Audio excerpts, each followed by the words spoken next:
So I just want to introduce you as an American journalist. You were the Washington bureau chief for how many years for CNN? Oh, 6 years. I was bureau chief with CNN for 21 years altogether. Wow. And you're an author, and you're now the director of the School of Media and Public Affairs at the George Washington University. I sure am. You are also working with young people as a teacher, but also as a creator of Planet Forward, a web to television show on PBS, the author of Ask More, The Power of Questions to Open Doors. The power of question is the power of discovery. If you don't ask, you don't get. If you don't ask, you don't learn. If you don't ask, I think sometimes you don't laugh or cry. I've been a journalist all my life, and I never really picked journalism to go into, but my mother told me that it was logical. She said I was born with my mouth moving. But I remember distinctly when I was in 8th grade, we had just started the NASA space flights. It was way back. And I came home one day from school and I said, Mom, I had seen pictures of the astronauts weightless up in space. I said, how do they go to the bathroom up there? And she said, well, go ask your teacher. I said, well, I can't ask that. It's too embarrassing. And she said, I'm paying her. Go ask your teacher. So the next day in school, I just remember this so vividly. I raised my hand and I asked this, and I think she was embarrassed. She said, I'm going to have to look into that. And she looked into it, and later she took me out into the hall to answer the question because she didn't want to answer how people went to the bathroom in space in front of the class. I've just been doing this all my life, and I have found that I have discovered people and places and things and ideas, and that if you ask and you ask deeply, people open up, they reveal themselves to you. Not always, sometimes reluctantly, but I think questions hold the key to so much discovery about ourselves and other people. To ask, to be persistent, and to listen carefully. Listening is important. And you talk about, in your book, about deep listening. Can you tell me a little bit what you mean? Deep listening is... Deep and active listening. Deep and active listening is being attentive to the words that people say, to the expressions, to the voice tone, even listening with your eyes to see people's body language, to facial expression. Do they look like they're holding back? Do they look stressed? Do they look tense? Are they opening up? Are you starting to put someone at ease? And you can read that in somebody. All that's part of active listening. But I like to talk about what I call echo questions because they're a great example of how you can put active listening to work. And for anybody who watches television or watches 60 Minutes, you know exactly what I mean. You'll hear the correspondent ask someone a question. How many times did you cheat on your taxes? Oh, probably 3 million. 3 million? The questioner will ask. And do you have the lowest tax rate in Switzerland? Most probably, yes. Most probably, yes. You use just the word or a very short phrase back at that person, and I'm going to tell you that in 95% of the cases, maybe more, they will take that and amplify it because it's their own words, so they've already staked it out. Just echo the question. It's a great listening exercise. Do you have any other tips for how to sort of get people to open up and to tell the stories that matter? Start with an open-ended question. Others will call it an icebreaker, but start with a question that's easy. You wrote this book 3 years ago. Why'd you write it? You've been an astronaut all your life. What's that like? It's a very open-ended, very broad question, and it invites that person to start where they're most comfortable or where they're most uncomfortable, but active listening, you'll read that. Why were you an astronaut? Because my mother was an astronaut before me and she's killed in space. It was a terrible, terrible experience and I never forgot it. And I needed to carry on that legacy. Wow. All right. So you're active listening, you're reading that person, they're sharing pain with you. You know that they're going to be pretty comfortable, speaking about their lives very directly. Ask one question at a time. People make a big mistake. They'll ask, Dominique, why did you start the Civic life? Because I know you were in video production before that, and you were making documentaries and doing all that. So did you leave documentaries because you couldn't make any money at it, or you couldn't get it on TV, or was there something about? Okay, I've just thrown way too much at you, right? And what you're going to do in the natural response is you'll pick one of those questions, and you'll answer that question, and you won't go to the others. Ask one at a time, and then follow up and go down deeper. The active listening helps you do that, and then the more you ask, the more you get. Well, I found for our students the most challenging thing is that when they finally get an interview with an elected official or someone who's used to give interviews, you know, they tend to get the habitual speech, which, you know, has nothing new, nothing original, nothing fresh. Right. I have what's called premise questions. So you can set up a premise. You can use someone's quote. You can cite a fact. You can talk about a statistic, you know, and then you add your question to it. I like sort of curveball questions that are a little unexpected, or you fashion them a little bit differently. You know, if you could go back to being 19 again and give yourself one piece of advice, what would it be? All right. So you try to put someone in a different place. I was interviewing Nancy Pelosi. Perhaps people have heard of Nancy Pelosi. She's Speaker of the House. And Nancy Pelosi is long-winded. And if you ask her a question like a politician, like most politicians, she's not going to give you an answer off the top. She's going to give you a speech. I didn't want a speech. I was in front of 250 college students. I wanted it to be engaging, a little humorous. So I literally started off, and she didn't know I was going to. She knew a little bit, but she didn't really know exactly what I was going to do. I said, I thought maybe we could start a little differently. Can we start with a game? Whatever you wish. Okay. Let's play a word association game. I have 10 names or topics. Right. I'll give you a name or a topic. You get a one-word response. Okay? And then do I get the same chance at you? Oh, absolutely.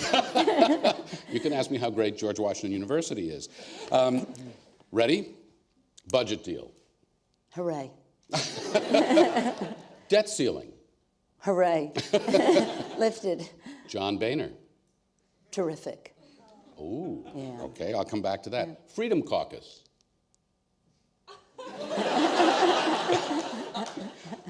Isn't free. Donald Trump. Performer. Ooh, okay. Ben Carson. Dangerous. so it did two things. First of all, it was totally different, but mostly I was doing it to establish a rapport and a rhythm. Because I thought if I did that right off the top, I'm transmitting that I'm not interested in speeches. I still got them anyway, because people revert to form. Yeah, I mean, You can steer a little bit. You can play. what is your most memorable interview in your career? I mean, I almost wouldn't know where to start. I was interviewing Ronald Reagan, President Reagan, about, you know, it was one of the first interviews he did after he was shot. And I asked him what that was like. We were in the Roosevelt room in the White House. There were 6 of us. We were all radio correspondents. We were sitting around the big oak table. And he talked about what it was like, that he felt like a bird in a gilded cage because he could no longer go out just freely anymore. I interviewed Yasser Arafat, the PLO leader. He came to Washington one time. To some, a freedom fighter. To many others, a terrorist. And he was in the middle of an intifada, an uprising, and children, young people were going out on the streets and hurling rocks at Israeli soldiers, and they were getting shot and killed. And many people around the world were calling on Arafat to call on the parents to keep the children inside, that this was not a children's war and that they should not be out there. He refused to do it. And many accused him of wanting to have those pictures because of children being shot and killed, because it was such a powerful propaganda weapon, right? So I asked him that. He exploded on me. He stood up like he was going to walk out. We were in front of a live audiences, cameras from all over the world. That was pretty memorable. So I interviewed an amazing man in Boston. He was in Dorchester. African-American who had grown up in the gangs in Philadelphia, went to Harvard. When he was in Harvard, many corporations tried to hire him away. He said no, he wanted to go back into the community, give back, and work with young people. He and his wife were in their apartment. They heard a pop and shattering of glass. They realized it was a gunshot. They realized the glass came from the room next door. The room next door was where their 6-month-old baby was sleeping. They ran into the baby's room. The bullet had come through the window and through the crib and lodged in the wall 6 inches above the baby's head. And they prayed. Would they stay? Would they leave? Anyway, I interviewed, his name was Eugene Rivers. I interviewed him, And then finally, I interviewed Tony Fauci. People have maybe heard that name. That rings a bell. Talked about what it was like to lead the battle against HIV/AIDS in the 80s and 90s before there was any cure and before people even wanted to recognize that it was a disease. They called it, some called it the gay plague and that kind of thing. And his courage and his science and his emotion came through, and that was an unbelievable interview. That's in the book. Yeah, beautiful. So, what have you learned working with students at George Washington University? I've learned that this generation, as a generation, is the most powerful generation that has ever lived because of the access they have to these very tools. The ability of a Greta Thunberg to put a video up and for millions of people to see what a teenager has to say, and ultimately to stand in front of the United Nations and world leaders. To see what young people are able to do to organize and to mobilize and to connect with people and places they've never been, never met, and may never get to. That power of connection and the power of storytelling and the power of captivating people's intellect and imagination, of calling for something different and better,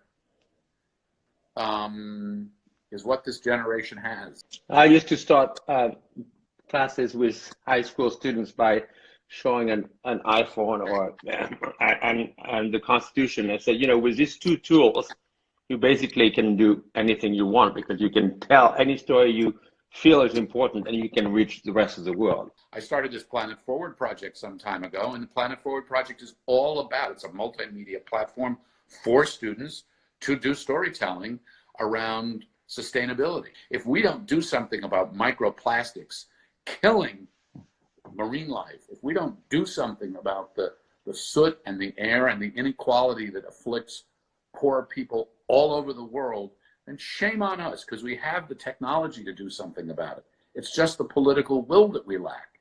And that's what I think a lot of young people are saying. Tell me a little bit about how Planet Forward works.